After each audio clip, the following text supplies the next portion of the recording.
All right, racists. So, this is law. This has always been law. But let's go down to this sentence that you miss. Does not mean the Caucasian race. Welcome back to class. Today we'll be learning about how the legal classification free white person was used to destiny swap. And I bet you're wondering, why does this matter, Professor Comma? Well, remember when I showed my husband's genealogy? There was a free white person designation, which ultimately does not mean a Caucasian person. This legal definition of white was specifically designed to distinguish poor English-speaking indentured servants from enslaved Africans. And based on what we know now, Africans are the Caucasians, which is where the term slave originated in the first place, because it's from the Slavic people. And here's what they looked like.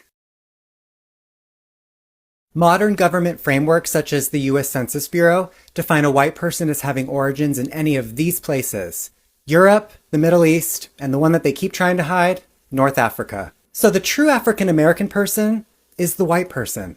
And this, ladies and gentlemen, is how the destiny swap began. By creating a law that would change their official title, the Naturalization Act of 1790. It limited naturalization to any alien who was a free white person of good character who resided in the U.S. for at least 2 years. And they used this law explicitly to deny eligibility for naturalized citizenship to American Indians who were fraudulently classified as black people. And it even opened the door for Asian immigrants. Want to guess who those Asians were? Oh, you don't have to guess, silly. I'll just show you who they are. Caucasian lawmakers encouraged immigration, primarily from Europe and Africa, to ensure political rights and power were reserved for white individuals. Historians have noted that groups like the Irish, the Italians, and even the Jews weren't always considered fully white. But they were eventually let into the family of white as the U.S. colonizer whites needed their numbers and no longer needed to exploit white labor. This constructed a broad coalition, an overseer class of poor white men with a stake in the system. And this entire scheme is where the gaslighting originated. So please don't buy that bullshit about a war and some hostile takeover. White people gaslit their way to the top. The indigenous reclassified black people were originally considered the free white people.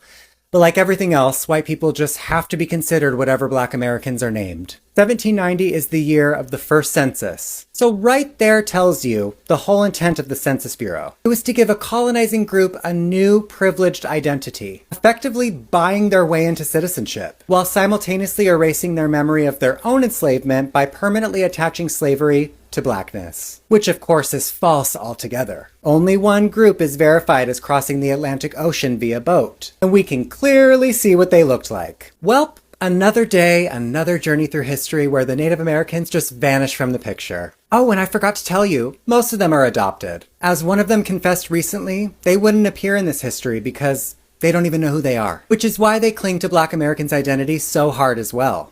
Are you catching the pattern, folks? All immigrants want to be black Americans because the truth of their identities is more devastating, which explains their huge addiction to alcohol and an avoidance of showing their genealogy. They know that the census records are the truth to their identity, and they don't want you to know who they really are, which is an immigrant, just like every other non-black person. Well, thanks for watching. I hope you learned something new today. We'll see you next time.